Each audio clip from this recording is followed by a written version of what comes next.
Support for WAMC comes from Adelphi University's Hudson Valley Center's graduate program in social work in Poughkeepsie.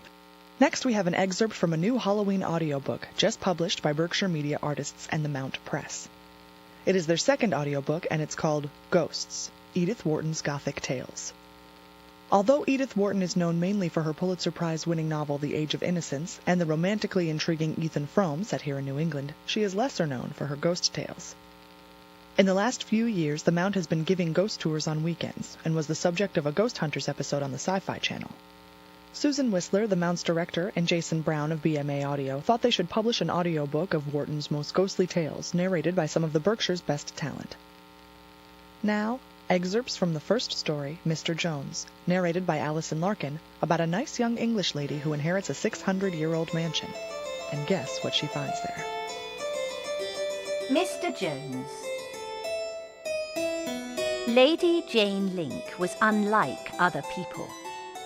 When she heard that she had inherited Bells, the beautiful old place which had belonged to the Links of Thudney for something like 600 years, the fancy took her to go and see it unannounced.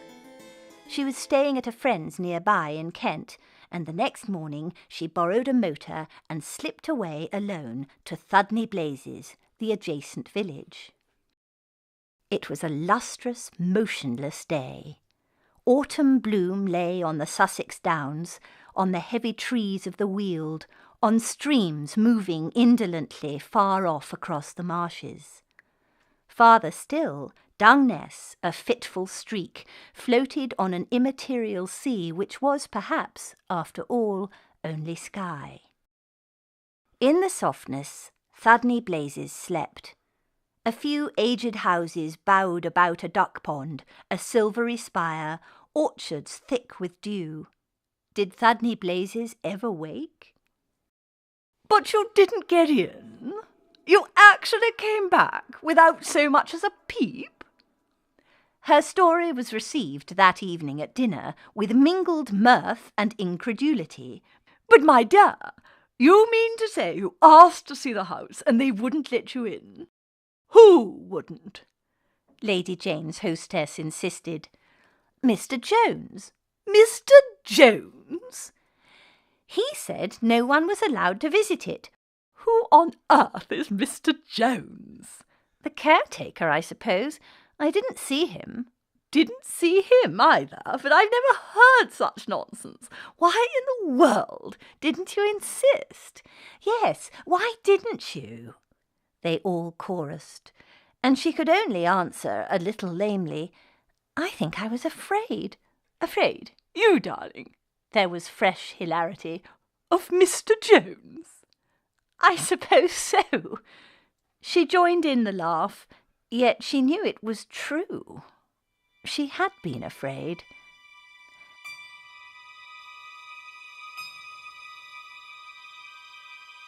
Lady Jane stopped, as if an unseen hand had jerked her violently back. On the smooth parquet before her she had caught the trace of dusty footprints, the prints of broad-soled, heelless shoes, making for the blue parlour and crossing its threshold. She stood still, with the same inward shiver that she had felt upstairs. Then, avoiding the footprints, she too stole very softly toward the blue parlour, pushed the door wider, and saw in the long dazzle of autumn light, as if translucid, edged with glitter, an old man at the desk. Mr. Jones! A step came up behind her. Mrs. Clem with the post-bag. You called, my lady? Yes. When she turned back to the desk, there was no one there. She faced about on the housekeeper. Who was that? Where, my lady? Lady Jane, without answering, moved toward the needlework curtain, in which she had detected the same faint tremor as before. Where does that door go to, behind the curtain? Nowhere, my lady. There is no door. Mrs. Clem had followed. Her step sounded quick and assured. She lifted up the curtain with a firm hand. Behind it was a rectangle of roughly plastered wall, where an opening had visibly been bricked up. When was that done? The wall built up, I couldn't say. I've never known it otherwise, replied the housekeeper. The two women stood for an instant measuring each other with level eyes. Then the housekeeper's was slowly lowered, and she let the curtain fall from her hand. There are a great many things in old houses that nobody knows about, she said. There shall be as few as possible in mine, said Lady Jane. My lady! The housekeeper stepped quickly in front of her. My lady, what are you doing? She gasped.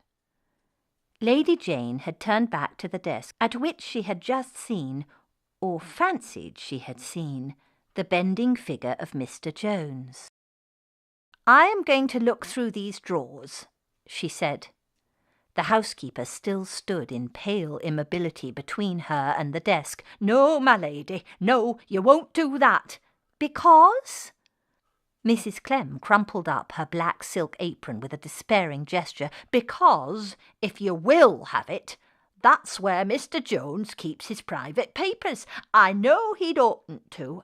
Ah, then it was Mr. Jones I saw here.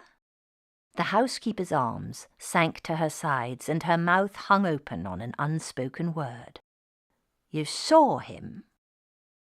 The question came out in a confused whisper, and before Lady Jane could answer, Mrs. Clem's arms rose again, stretched before her face as if to fend off a blaze of intolerable light or some forbidden sight she had long since disciplined herself not to see. Thus, screening her eyes, she hurried across the hall to the door of the servants' wing. Lady Jane stood for a moment looking after her. Then, with a slightly shaking hand, she opened the desk and hurriedly took out from it all the papers, a small bundle that it contained. With them, she passed back into the salon. As she entered it, her eye was caught by the portrait of the melancholy lady in the short-waisted gown, whom she and Stramer had christened also his wife. The lady's eyes, usually so empty of all awareness save of her own frozen beauty, seemed suddenly waking to an anguished participation in the scene. Fudge, muttered Lady Jane, shaking off the spectral suggestion as she turned to meet Stramer on the threshold.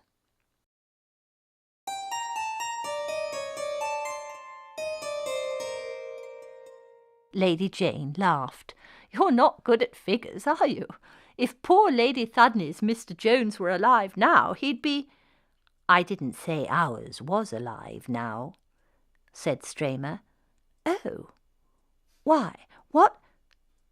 She faltered. But Stramer did not answer.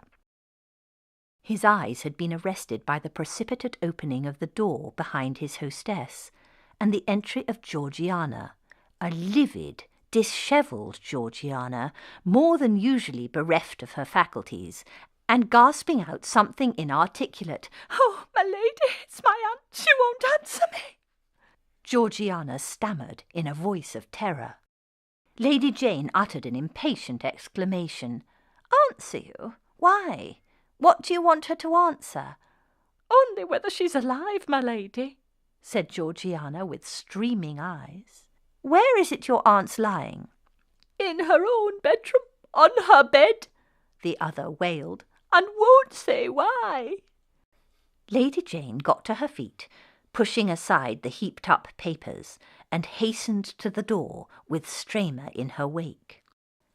As they went up the stairs, she realized that she had seen the housekeeper's bedroom only once, on the day of her first obligatory round of inspection, when she had taken possession of Bell's. She did not even remember very clearly where it was, but followed Georgiana down the passage and through a door which communicated rather surprisingly with a narrow walled-in staircase that was unfamiliar to her.